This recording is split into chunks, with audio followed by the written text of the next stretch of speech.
Welcome to Fresh Catholic, a podcast for those who are converting, reverting, or simply want a fresh perspective of the Catholic faith to help them to open their hearts and minds to become closer to the love and goodness of Christ. My daily prayer is that I will be a bright light to others, to be filled with the love and light of Christ, so that when people look at me, they see Him radiating out from me for His glory. Well, hello there. Thanks for tuning in today to Fresh Catholic Podcast. For the next few weeks, Simon and I are going to be getting ready to go on our traveling adventure around the United States. So we are rebooting past episodes that we think you will really enjoy and people in the past have enjoyed. So if you've heard this episode before, have a listen again. It doesn't hurt to hear things twice, right? You might pick up on something you missed the first time. Also, if you're a new listener, have a listen to this episode because it was very impactful. I had a guest last spring, April of 2025, Father Donald Haggerty. He is a priest at the Archdiocese of New York at St. Patrick's Cathedral, one of my favorite places. And he came to talk about his book, The Hour of Testing. Now, this episode is a very serious topic because, as you can tell in this world, everything's very chaotic. And Father Haggerty comes to talk about how we really need to get our life straight with the Lord. We need to make sure we're going to confession. We need to really be trying to lead a very holy life and following all the rules and the guidelines of our church and our faith, because they were all put in place for our own good by our Lord. So he has, this message where we really do need to get things straight, because you never know when the Lord's coming back, and we all want to be very prepared for that. So I hope you really enjoy this episode. And again, it's kind of a serious episode, but it's really impactful and important because, when you live in a world where there's not a lot of rules and everybody's kind of going off the deep end, the Lord is our guide. He is our compass, and that's who we want to be right with. Not worldly things, but of the Lord. So have a listen, and I hope you enjoy.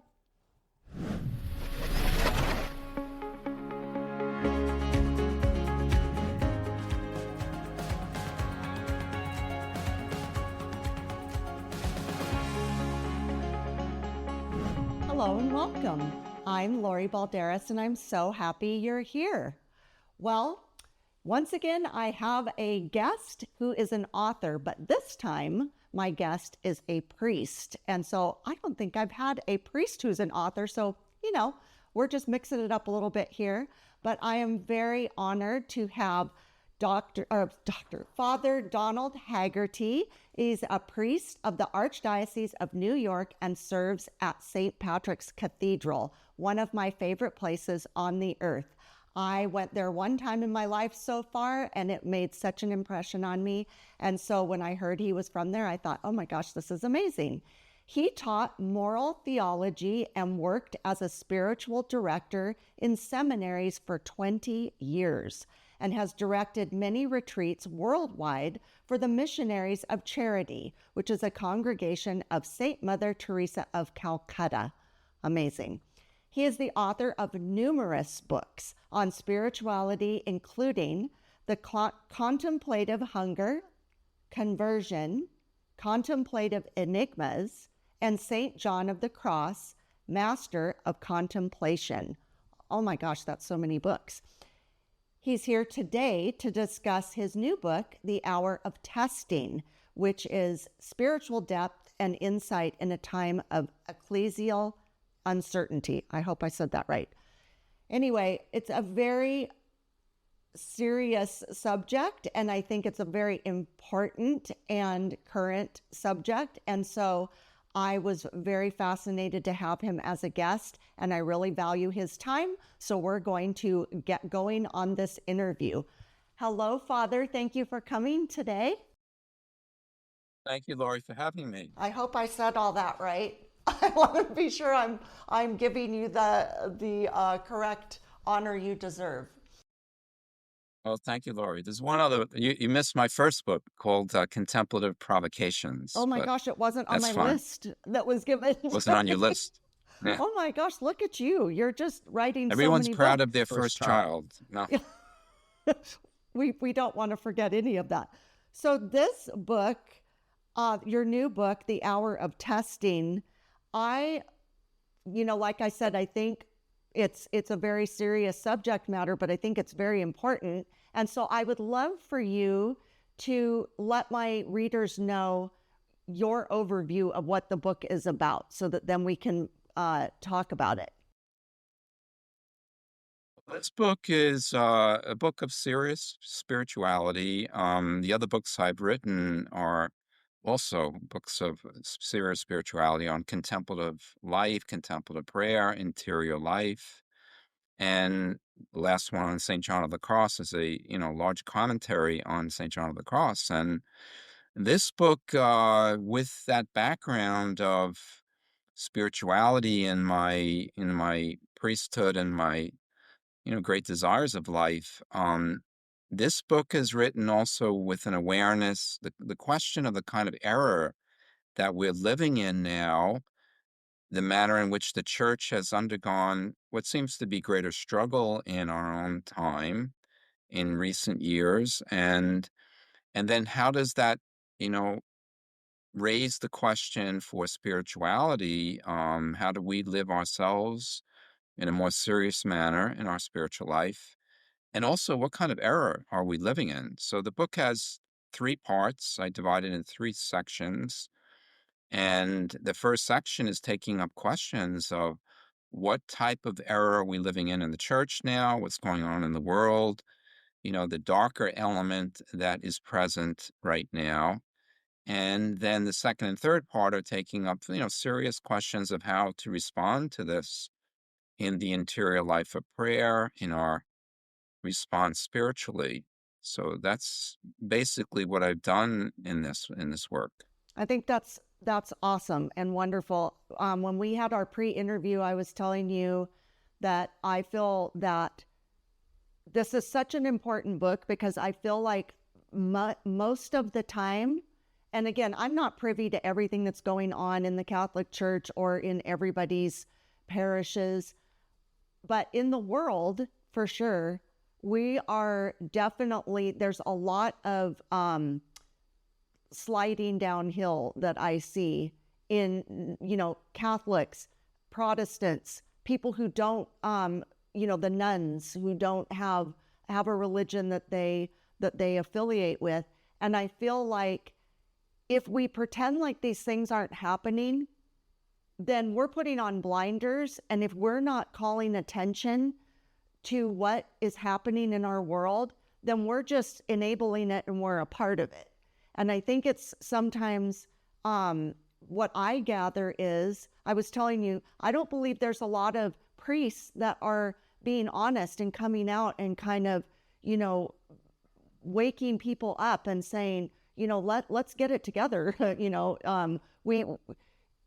You have one life that you have to really make sure that you're right with God, So I think it's good. It's obviously a very important time for that. I mean, I think the church has always had struggles. Nobody's saying the Catholic Church is perfect or any church is perfect, but our world today it's very out of control and it's scary, We'll be right back. What does it mean to live a life of faith? What does it mean to live as a Catholic Christian? Hi, this is Bishop Kevin Sweeney, host of the podcast Beyond the Beacon. Join me as we unravel and discuss the mysteries of our faith, of the church, of living as Catholic Christians. Be inspired by engaging interviews with priests and seminarians, deacons, religious, women and men who live the life of faith day by day here in our Diocese of Paterson, in food pantries and classrooms and parishes and ministry. How is God working in their lives today? How is God working in our lives? Join me as I ask them and be part of the conversation on Beyond the Beacon. Listen and follow Beyond the Beacon wherever you get your podcasts, or watch it on my YouTube channel. Please check the show notes for more details. Thank you and God bless you. Yeah, well, part of the question is what's going on in the world, and we've had many times historically where there, very dark things happening. And my parents lived through World War II, and if you lived in Germany in that period, if you lived in the Soviet Union during communism, I mean, these are very serious external aspects to live in a challenging one's life of faith. But I think right now we also face not just the external aspects of, a culture of darkness, but also what's going on within the church, which there is a certain instability that has been going on for a bit. And so that would raise questions. There's serious questions right now. Where are we going in time, even in this 21st century? And so I'm not giving answers to that, but I am raising questions. It is possibly an hour of testing. And then what should we be doing ourselves spiritually to pick up our life spiritually, before God? It's not a matter of being defensive and just trying to hold on to our breath underneath the water, but really to start swimming, in a strong way, for God and for souls, that we're aware of. It's a time of danger, perhaps spiritually right now. Yes, I agree. I really agree. And again, it's not to say, like you were saying, there's been things in the past that have happened, but you know, to address these things, to wake up, and figure out where our life is going, what we can do to change, our ways, or how we can be an advocate for people to want to open their eyes and change, so that they're again, like, on the right path with the Lord, for eternity. Yeah, I mean, that's the question. That's always been a question. That's part of Catholic life always. But there is what I've taken up in this book also, and I begin with the first chapter. Our Lord does ask that question: when the Son of Man returns, will he find faith on earth? So that's in the initial paragraph of this book. And I write, as I've written the previous books, with isolated reflections that flow into one another, but each one kind of stands on their own. And that first one is raising that question. I mean, I even mentioned that our Lord could have said, "When I return, will I find prayer, on earth?" Now, of course, He will. He will find there will be souls of intense faith and intense prayer, but it may be a very small remnant at that point. And one of the questions of our time is, what are we just going through a difficult time in the church, a time of crisis, even a crisis of faith that will recover, and that we have seen many times, this rhythm of the church going through difficulties and then recovering? Or are we facing what we do know in our Catholic faith, that, history does have a termination point, and it doesn't go on forever. And it doesn't mean that, we're facing that right now, but are we seeing signs? I think we have to ask the question now: are we seeing symptoms and signs, not of the second coming, that, simply, because that becomes a little too simplistically overdramatic, but are we seeing the beginning signs of what will, as the church teaches, be a time of terrible testing and turmoil within the church itself prior to the return of our Lord? And even as I have a chapter in this book, the speculations about the possibility of an antichrist figure arising. Again, that's not, as I say in the book, in one item, it's not to start guessing who that could be. We don't have that present before us yet, but to start raising those kind of questions, because what is happening right now is not just a drift or decline in the church, or people not practicing as before, but we may be crossing some thresholds, some borderlines that we have never seen before. So that would sound to me like, let's pay attention to these symptoms, that It's not an ordinary thing that will just, reverse itself and recover. What in your mind was a moment where things really shifted? I mean, I think, like we're saying, there's always been some sort of trouble, but what, in your opinion, was there a moment, or do you think it's been a slow progression of, people turning away and there being, extra problems in the church? Well, there's a convergence of things, but I think looking ahead, I think we have to say, we face the possibility in our coming years now, maybe soon, of unprecedented things happening in the church. So the possibility of reversal of irreversible teaching in moral doctrine is not inconceivable now. And this is being talked about, even at high levels in the church. Cardinals, in some cases are speaking of changing, for instance, the teaching, modifying, altering teaching in regard to homosexual acts. And that would be unprecedented in the church. We've had bad popes. We've had popes who were morally, living, egregious lives. But we have never had popes, we have never had a magisterium reverse teaching that would be traditionally understood as infallible, irreversible, unchangeable moral doctrine. So things like that, we're moving in that direction right now, unless that finds a halt in some way. So that would sound to me like, and that's not just that didn't happen overnight. We have a background to this, for the last 50 years. We had a very strong papacy in Paul VI and John Paul II and Pope Benedict.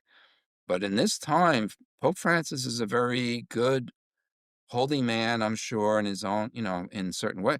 But he has been influenced and surrounded by, in some cases, by some influences that perhaps are not healthy influences.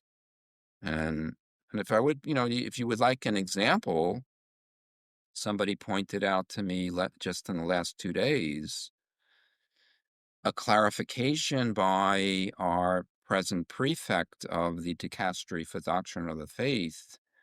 And he posed now a clarification on what had been teaching in the church, recent teaching, prohibiting any possibility of transgender surgeries.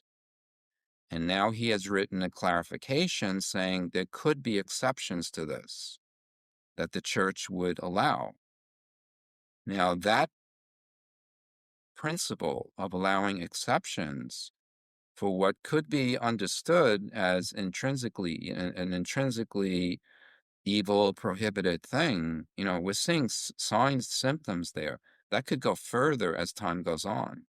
Well, and I think, And so those are the things I worry about. yeah, anyway. I mean, I worry about those things too. I'm a convert. I converted, I guess it's been a while now. I'm thinking at least 10 years.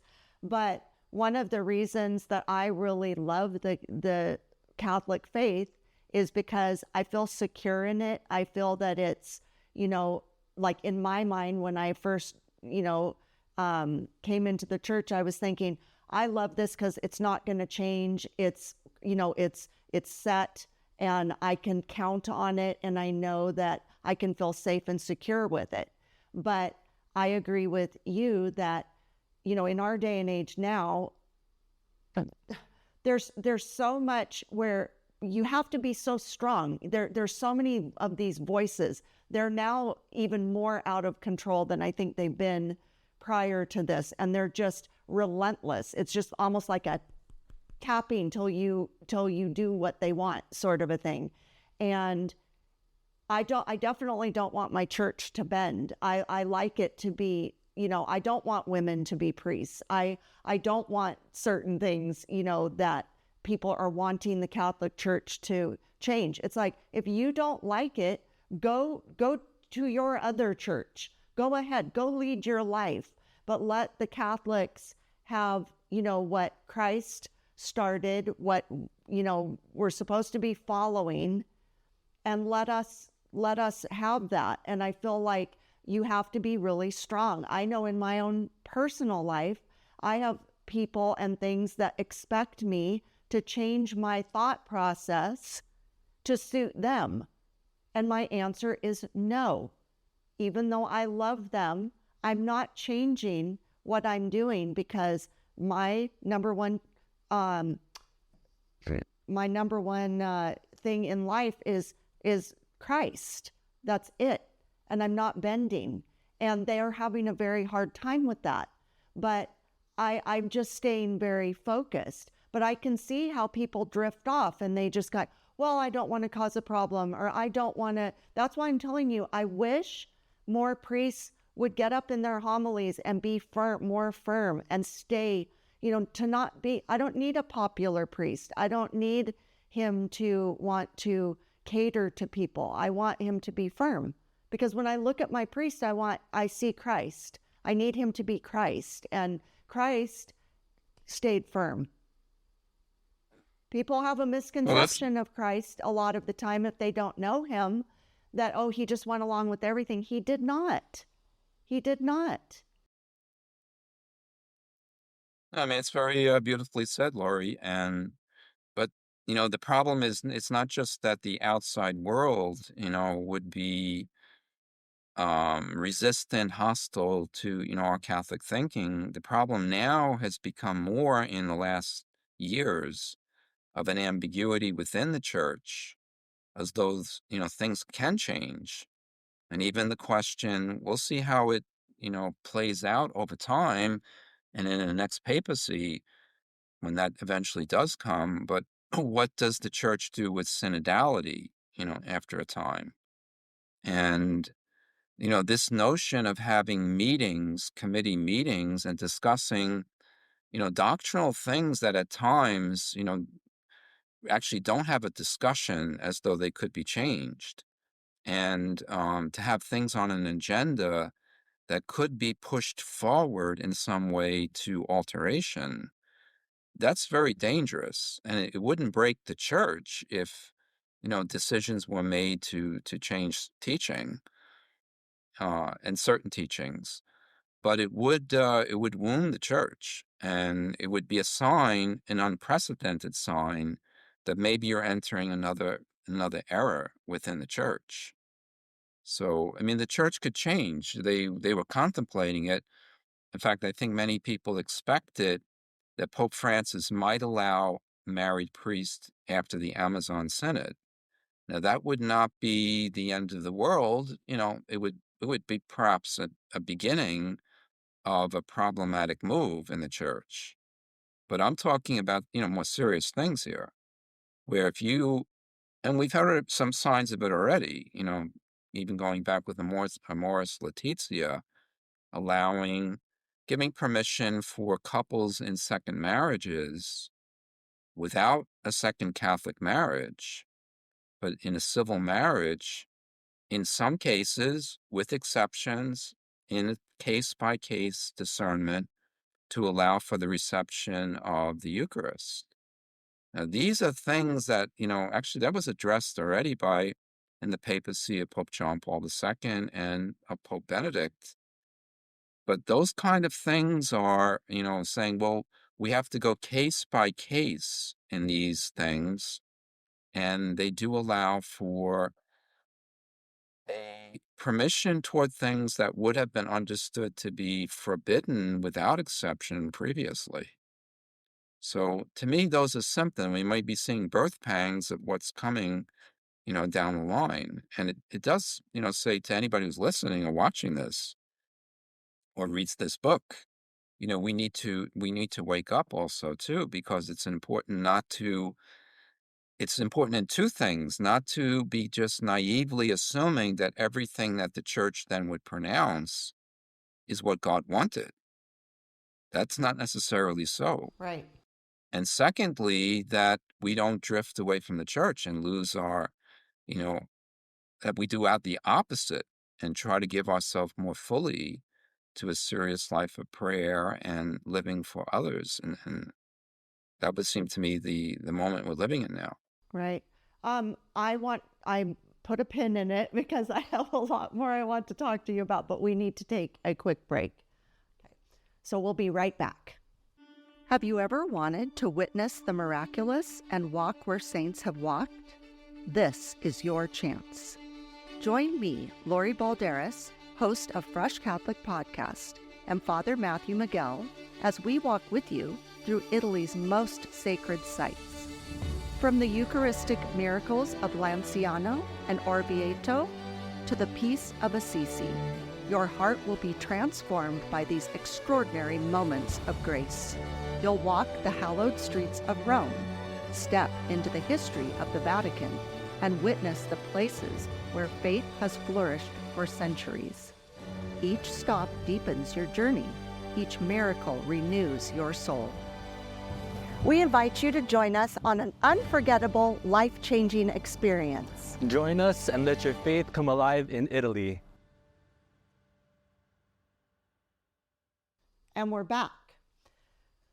So you were talking about, there's so much to talk about with this this topic, because I feel like there's been, because I asked you at the beginning of this episode, do you think this has been something where there was a moment where everything shifted, or has this been progressing along? And I feel like, in my mind, there's a lot of things where there's a chipping away, where, you start off with allowing one thing, and it turns into another thing, and a bigger thing, and a bigger thing. And pretty soon, and this isn't just in the church, this is in like parenting, in just life in general. It's like you give somebody a little bit and they just want more and more and more. And I do think, I would imagine there's all different types of churches and parishes out there, and the way that the priests handle, their congregation. But I've noticed that lately, the kind of the new shift, if you want to call it, is that there's a lot of men going back to the Catholic Church, and they want the more traditional Latin Mass. They don't want, like I, even at my church, we have different church services, and the one that I particularly like to go to is what I consider the most traditional of all of them. I struggle with the ones that I consider like rah-rah Protestant Christian, which is fine for people, but it's not fine for me. I like it more traditional. And again, I don't want the rules to be changed. I like the tradition. I like the strictness. I feel like, just to be honest, my church, I think, is getting a little too loose for me.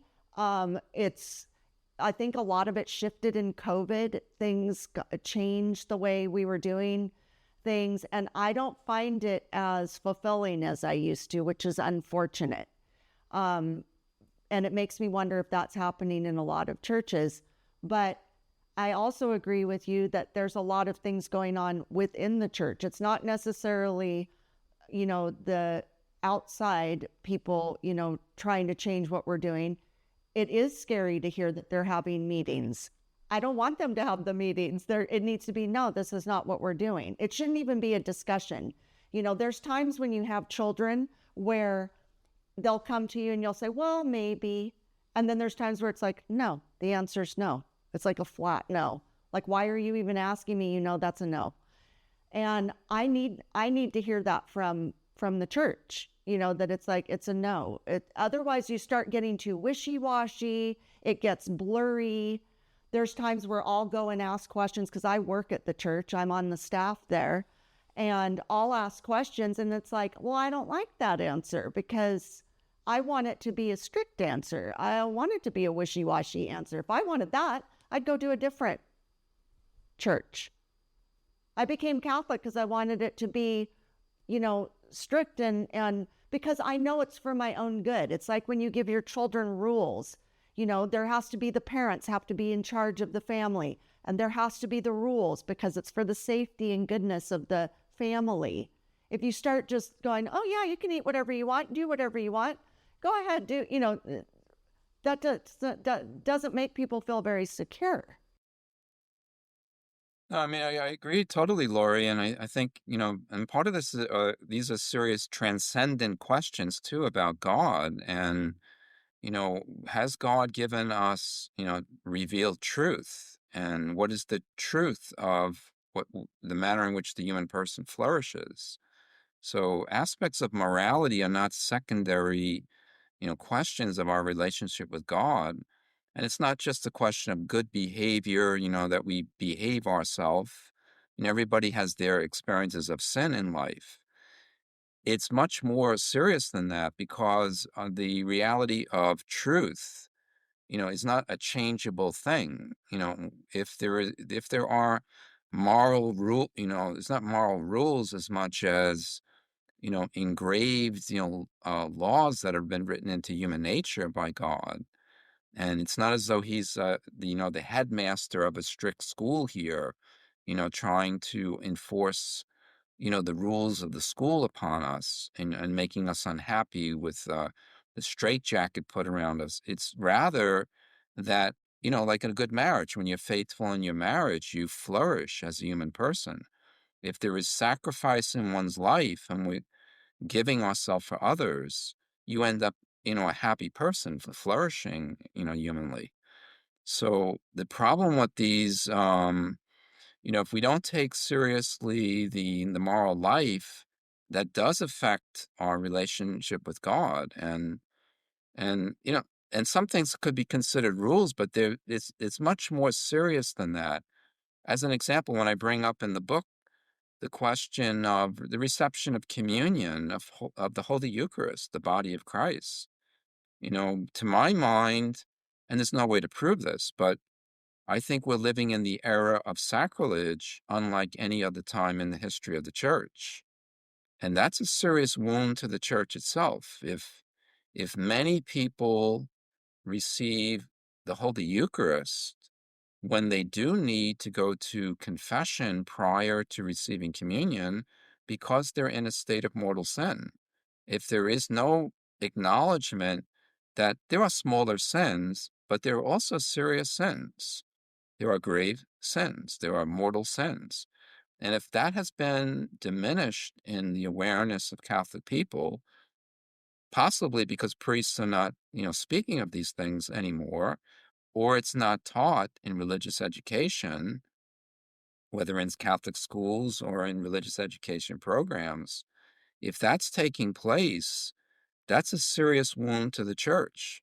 So the fact that we don't have reverent, truly, traditional, sacred, liturgies, that's in part because the Eucharist itself is not treated as the sacred reality that it is. It's not, as we know, we and everybody watching, this is not a piece of bread we receive. Under that appearance is the invisible reality of God. So that those kind of things are affecting in a deep way, the reality of the church, how we treat Jesus Christ himself in the Eucharist. And there are implications in the moral life, how that's lived out. Do you believe that the clergy in our times right now are trying to be too popular and too like they're being somewhat passive, so that, or a lot passive, so that they can get more people back into the church, like where they think, well, if we do this, we'll get more people back into the church, like let's stay up with the times. And it's like, again, I don't want flashing screens and this and that. I want it to be very focused on why we're there, which is to receive the Lord into our body, so that we can get strength from him and be more Christ-like. The more we put Christ into our body, the, God willing, we'll become Christ-like. But do you think that clergy and priests are trying to just get people back into the church however they can. And they're just thinking, well, if we soften these rules, or if we just turn the blind eye, or don't pressure people, and give them their rules, that they'll come back. Is that adding to the problem? I would be unable to, answer that question in a general way. I think there are many good holy priests, and I think a lot of younger priests, younger generations of priests, in the last 15, 20 years. I'm a priest 35 years. I know priests that are very, very rock solid. And we have many good priests in New York, I would say. A lot depends on your seminary training. We're affected by models and examples, and dioceses vary in this. There are dioceses like Lincoln, Nebraska, who used to use our New York seminary, Arlington, Virginia, other places that, have very strong priesthood. And in their diocesan priests, there are some of the religious orders, like the CFRs, the Community of the Friars of Renewal of Benedict Rochelle. There are very good groups.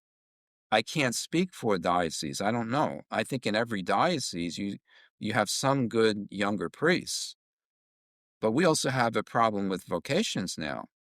I mean, New York is a good diocese in its background, but we have a very serious problem in getting men into the seminary now. We have a very sparsity of men studying for the priesthood. So the cardinal right now he's written a letter asking the priests to speak of this, and asking for a holy hour every Thursday in every parish now, on I think the first Thursday of the month. So that would vary a lot. It depends on where we are. Leadership affects our lives, from the top in the Pope, all the bishop of a diocese, the priest of a parish. We're affected by, the leadership. We're affected by teachers in our lives. And so that varies. If a man is prayerful as a priest, and, then you have a good chance that things will go well. If people don't pray and you're in a position of influencing people spiritually, that's often not going to have the best results. And then people do think in terms of efficiency or numbers, drawing people and making people happy as they walk out the church door. I mean, these things are not the real focus of,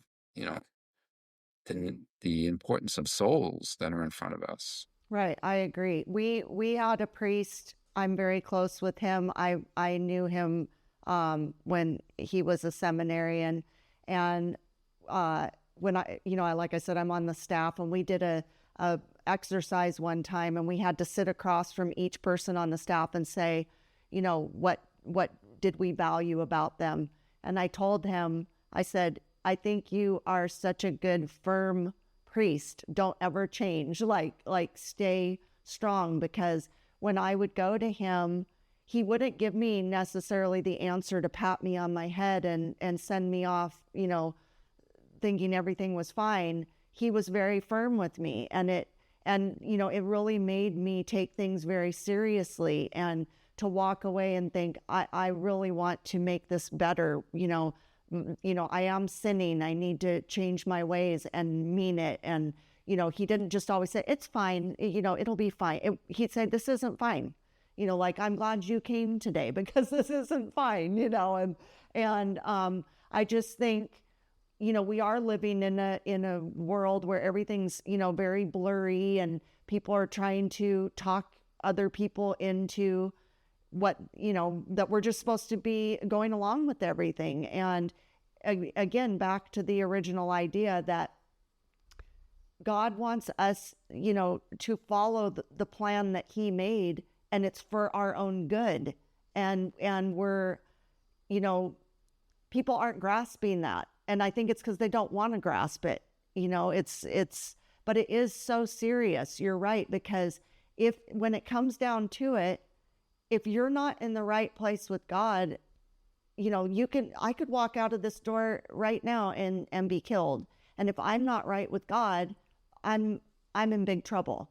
I don't want to put it off. I want to be sure that I'm always in the right spot, and I just think everybody's kind of not taking it seriously enough. I mean, are you finding, obviously you're finding that because you're writing this book, or you wrote this book. Well, I'm affected by, I've been affected by living in New York City, in the last almost 9 years, since I had lived in Ethiopia before that for 4 years. But, coming back and living in the city, you do get the impression that for many people, and then this would include outside the Catholic world, but many people, I don't think they have a thought of God. There's so much occupation of the mind in other things, including technology, that's just, people have obsessive knee compulsive turning to things that make God very irrelevant to life. So, as I mentioned in this book, I think we're living in a time now where, you don't have to take a lot of trouble to refuse God. He's just not even on the radar for many people. So, and this is true too for Catholic people. And I think what I'm trying to say in this book is that we may be seeing signs there in which we're entering into decades now, or less than decades. It may not be, a lot of decades, where we may be entering a grave, significant, determining moment in the history of Christianity. There is the doctrine of the second coming, as we know from pronouncing the creed, and there will be a hard crisis period before that. We may be beginning that time. We may be already in it. It's possible. So what I'm saying now, and anybody listening, it's time to step up a serious life of prayer. So my sense is, it's time to go all in one way. Not to be just it's a good thing, but not just the routine mass goer on Sundays, who I say my few throwaway prayers, every day, casual prayer or two in the morning and night. I think, and I've seen it in New York now, because you do see these things. I see many people who go to mass every day. And I think what's going to happen is that the Sunday mass goers are going to wake up in some cases and realize, I need to have this kind of life every day with God. And I do see that. I see a lot of intense life of spirituality. Some younger people, some are middle-aged, older people who are very serious spiritually, who come not just to mass every day, they find some time for prayer. It's not so hard if you're working in a city. You can do that because churches are open. But I think that's what's about to happen now, that you're going to see also people will realize, and like in the time of a war, people realize this is a dangerous time right now. Well, there's a war going on spiritually, and I think people should awaken to the realization, the clash between darkness and light has perhaps crossed a certain threshold now, and that we are very much challenged to put ourselves on the side of light and the side of prayer and giving ourselves very fully to God for others. Yes. We're going to talk more about that when we come back. We're going to take another really quick break. We'll be right back. Let me tell you about all things Fresh Catholic, so buckle up. We have a podcast with weekly topic episodes and Fresh Catholic Daily, the daily Mass readings, on all platforms and YouTube. Like, share, subscribe, rate, and review. That would really help. Our website, freshcatholic.com, has an online store with merchandise and coffee, a blog, comics, info about our pilgrimage to Italy in September of this Jubilee year, and Fresh Catholic courses with educator Charles Merritt, including the Hail Mary, the Our Father, Sin, Sacraments and Grace, Advent, Angels, and Virtues. We're on Instagram and Facebook at Fresh Catholic with short videos every day. Email me at lori@freshcatholic.com. I'd love to hear from you. And please consider becoming a Patreon or sponsor to help support our mission of drawing people to the faith or back to the faith. Phew! Spread the word and join the fun. Thanks so much. Bye. And we're back. So I feel the same way you do, and I'm a daily masser. I pray all day, every day. I could pray more even. I really am in that groove of doing that. I do know that Christ comes first in my life, and everybody that knows me knows that. And it's all I think about. And I can't imagine my life, any other way, to be honest with you. As a matter of fact, I actually desire more. Simon and I, God willing, we would like to have a new life coming up here soon. And he's promised to build me a little chapel. A little chapel, but I would love it if everybody would go to daily mass. I think it's a beautiful way to start your day. It's more enriching. You can get closer and closer to your just consuming the Lord as much as possible, and in mind, body, and spirit. And I do think what you're saying, it is very serious. We are in a very serious time, and if you are at all in tune with the Lord, you can see these signs, and it doesn't feel good. It's like, I imagine it like, when Sodom and Gomorrah, and there's the whole part of the Bible where they're talking about, will you spare us if there's one person, like he keeps counting down, and I feel that way because it's like, you just kind of want to shake everybody and say, why don't you see that this is happening? And I think some people are noticing it more than others, and it is very concerning. And so, I don't know what the answer is. I don't know, I mean, I kind of am tending to, after hearing what you're saying, is if the people that we're looking up to in our church, like the Pope and bishops and everything, if they're starting to slide, it's hard for the rest of us to say, well, are we supposed to go with them? Are we supposed to be strong for ourselves? What are we supposed to do? It's a confusing time, and I'm not confused. I kind of, it's like, I feel like the media manipulates a lot of what is said. It's hard to know who to trust. Sometimes you'll see a headline of what Pope Francis said, and then when you read the article, it's like, but he didn't say that. They're like making it seem like he's saying certain things. And then he might be saying something, I'm going, well, which is real? It's hard to know. So that's why, it would be better for us and the church and our future if there wasn't this murky gray area. It needs to be, like, we follow what we're supposed to be doing. Why are we even having the conversation? It should be, what is, not what should we do with this, or how can we change it? I mean, is that make sense, or am I off track with that?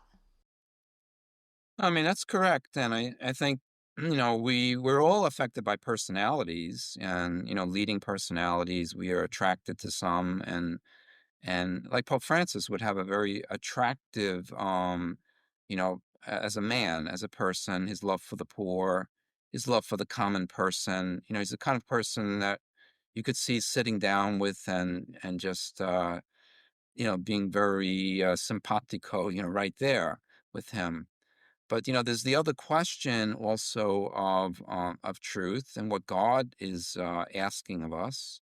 And there we have to hold on to, the strength that we have in our traditional Catholic faith. And I think, I always, when I was teaching in the seminary, one of my points of interpretation or evaluation of men, even privately, would be, is this a man of prayer or not? And I think when a seminarian was a man of prayer, to some degree, I wasn't really worried. He might go through his struggles. He might have he might have some difficulty, but a man of prayer is going to, manage with God's help to go forward well. And I think that's what we really need that's a bottom line thing for all of us. We have to be serious about prayer and seeking God in our Lord in a very, you know, committed way, striving to be close to Mary in our lives. I mean, people who pray the rosary every day have a different spiritual life than those who don't. And they tend to pray for others much more because of the very nature of praying Hail Marys makes us think of others in need much more. So the prayer does affect our life. It's not just, that we keep our membership, we pay our dues of membership and keep that going, but that we have a personal relationship with God, with Mary, with Jesus, a love for the Eucharist. These things are key. And then let us see how it plays out. This depends on God also. I hope Pope Francis lives a long time now. He's recovered his health, thank God. He's has some recovery time. But at some point, we're going to have another pope. There will be a conclave that sooner or later. That is a huge moment in history. When that conclave comes, and we have a college of cardinals now that comes from, very diverse areas, many, places that are on the margins, as they said. What happens with that conclave and the election of a new pope? That will be a very big moment in the history of the church. And it will tell us something, where is the church going at that point? What are some things that you think, like in a perfect scenario, if you could just, pray and all of a sudden there was a miraculous change, what would that be that you could see like a call to action for the church itself, not the parishioners, but for clergy? What's a call to action to like change, to shift gears here to go towards the right way? If we saw, a heroic entry in numbers also of men into the priesthood and into religious life, many of the traditional religious orders have had very serious problems, and they've fallen and collapsed in many ways. But if we saw, a recovery of original charisms, like in New York right now, we have a few, I can think of two very good young Jesuits.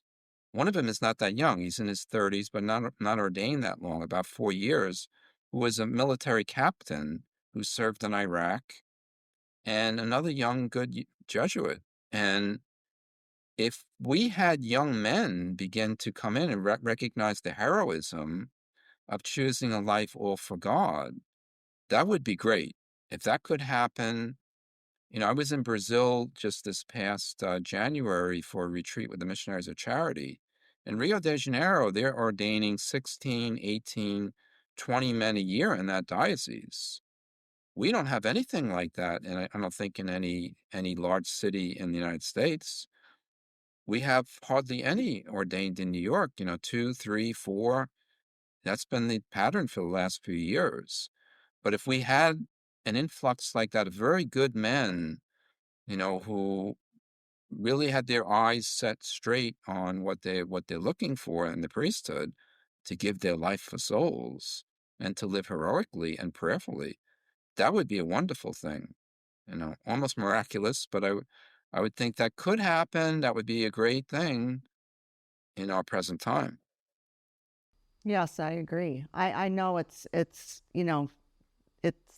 struggling for sure, and it's really too bad. But okay, anything else that you think would help? That would, a segue on that would be, it would be nice if bishops, maybe even asked the parish priests everywhere, have holy hours, maybe once a week for vocations to the priesthood. We're ignoring this for too long. We need good men to come in and realize, the greatness of living a life all for God, instead of living for what? To live in a comfortable life and success and I mean, many men right now have been really hurt by the culture we're living in. You know, I say it sometimes in sermons. Men need to step up and realize you meant not to, live alone here, moving from woman to woman in your life. You need to get married and have children, commit your life, and we're seeing a lot of drifting in young men now, and there are reasons for that, surely. But the opposite could take place among some few who step up and realize, it's time to live heroically in this time. I also feel right, in this temperature we've been in, especially the past, few years, I feel like Catholics are, beaten up and bashed a lot. And, I was just listening to something this morning and they were saying, everybody else, you go after Catholics and it's like, oh yeah, you can go after Catholics. You just can't go after anybody else, And it's like, I think, people have a bad impression of Catholics sometimes. And I think I don't understand it because I love it so much and I want everybody to be Catholic. But it also makes me think that a lot of men, maybe they're gun shy because of, the different things that have gone on in the church and maybe some negative connotations. But it is interesting to note that, like I said in the beginning of this episode, a lot of men are going back to the Catholic Church and they're finding something there that they're not able to find anywhere else. Men in general are being bashed today. And I'm totally against that because I love men. I think they're very valuable. And I really, recoil when people talk about bashing men. So if men aren't feeling worthwhile in the world, they certainly are needed and necessary, absolutely, in the Catholic Church, because without priests, we don't have Mass. We don't get to partake in Mass without priests. And so maybe that's something where if men aren't feeling, that they're able to get married or they don't feel worthwhile, they certainly would be worthwhile, if they were the right fit to be a priest. I think, that might be something, that they would find to be very valuable for them and everybody else. Certainly, and you need strong men, in the priesthood. I mean, we've had the problem, if you have weaker type men come into the priesthood, then it will not attract, good men. So the emasculation of men in society, which in part is because of feminism and these things, that has wounded masculinity in the society. You need strong men to come into the priesthood. It's not for people. It's not for men who would not be able to get married. It's for men who are men, Right. who are capable of, being in leadership and are capable of choosing all for God. Right. And I think there are men out there like that. Hopefully, some of these men who are coming back to the church strongly, those who might go to the traditional Latin Mass or that they step up to and realize in their own prayer that God may be calling them to another level of relationship with Him, to live all for Him. Right. I guess But that's if what that I was to meant was happen, like, if they're not finding fulfillment in the rest, in how, whatever their life looks like now, that they would think, oh, maybe this isn't what I'm supposed to be doing. Maybe I am supposed to be living my life for God, and yeah. And then was there anything else that, like I was asking about, that would help shift, like, within the church, not the parishioners, because I'm going to ask you about that in a minute, but more, so the priesthood obviously is very important on that list. well, I mean, I think, the priest does affect, I'm a priest, so I have that perspective, but, a love for the Eucharist is if people are given the chance to pray before the Eucharist, communal prayer is good if parishes have, opportunities for prayer, other than just the Mass. That's always good. And, I think, today too, like you're running these programs that you are, people could look to this stimulation spiritually of what's online, and to find interesting topic to read, good things, to read this book, The Hour of Testing, to look for things that, spiritual reading a good biography. I know a young man who read the biography of Charles de Foucauld, St. Charles de Foucauld now, and that took him to the seminary. So that can happen too. Good reading, good observations, taming and cutting down maybe, are turning compulsively to technology, and, being careful how we're using our minds. Right. All of that is important. I've been doing a lot of pretty much every episode has been a different author, and we've been exploring different types of books that are Catholic, related, which is good. Some have been fiction, some not. And I think, that is important to have those books out there for Catholics so that, it's, and also reading about the saints. I think that's really important. I think they're really good role models. They're so, strong in their faith and their devotion to the Lord. I think those are really good things to read as well. What about as far as, lay people and parishioners, and, you were, obviously prayer is a very important thing. I also feel, we talk about this a lot in my episodes where people don't really know what they're doing and why. A lot of people were raised in the faith and they just go through the steps. They don't really know why. It doesn't mean anything to them because they don't really know what they're doing. And I know at our church, we're trying to really have more education in why we're doing what we're doing. And I think that draws more people to the church.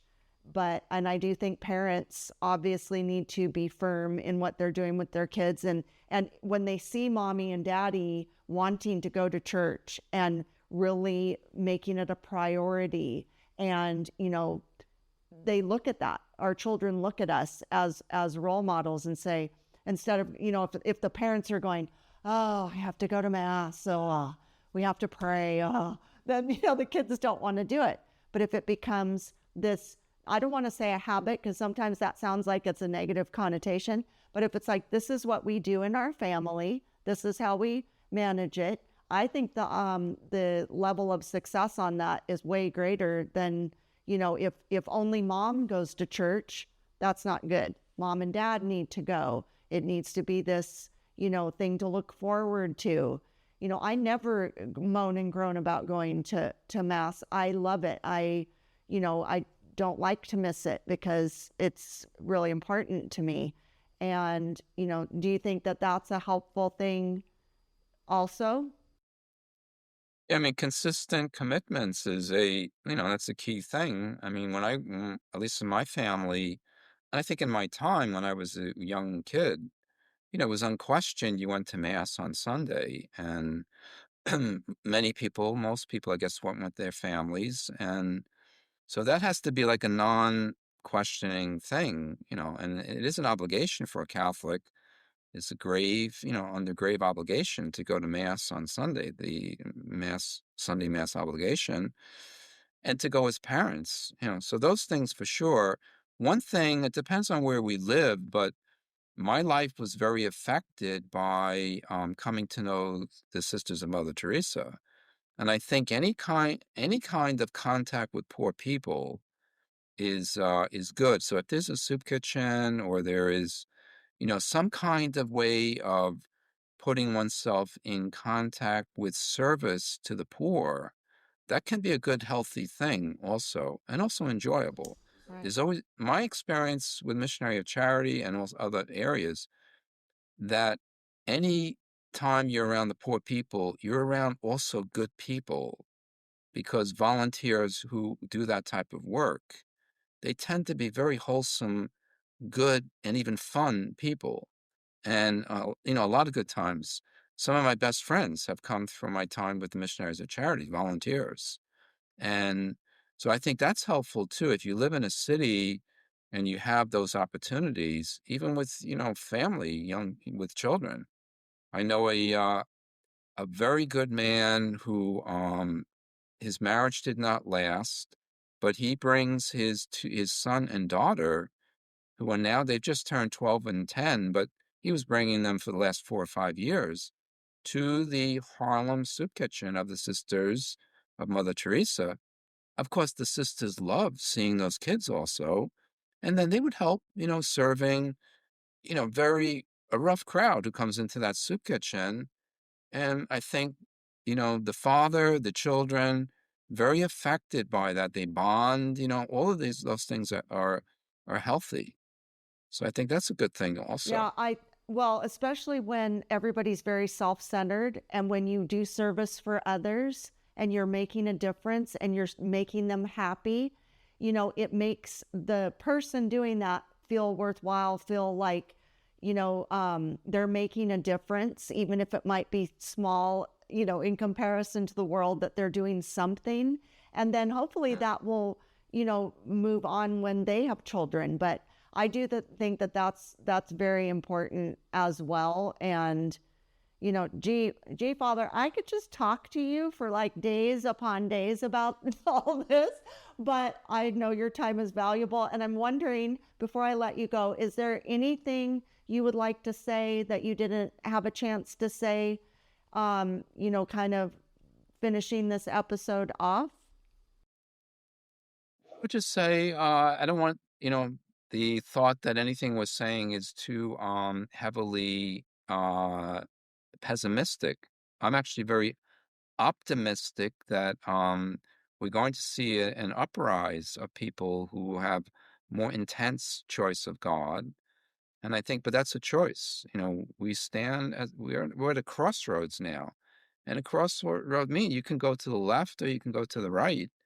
And the manner in which we choose now for God, I think there's a serious grace in this moment to go all in for God. So that's and that's, I think, what's behind that book.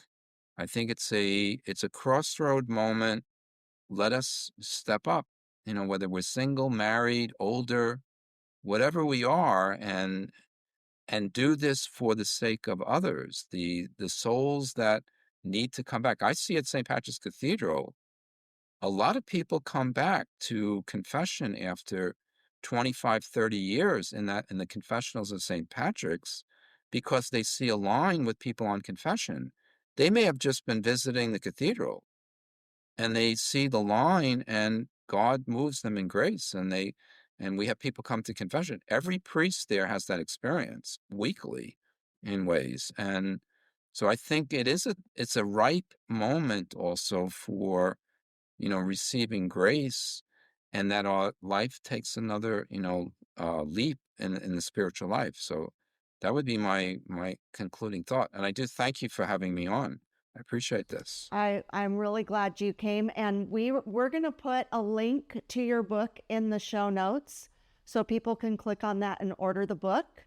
And I do really appreciate your time. I really wish you all the best on this book. I wish us all the best, that we'll get our acts together and, just draw other people to the Lord. I mean, that's why I do this podcast, is in my own little small way, I'm trying to draw people to the Lord and back to the faith. And, hopefully I can. And so I appreciate your time. Thank you for coming.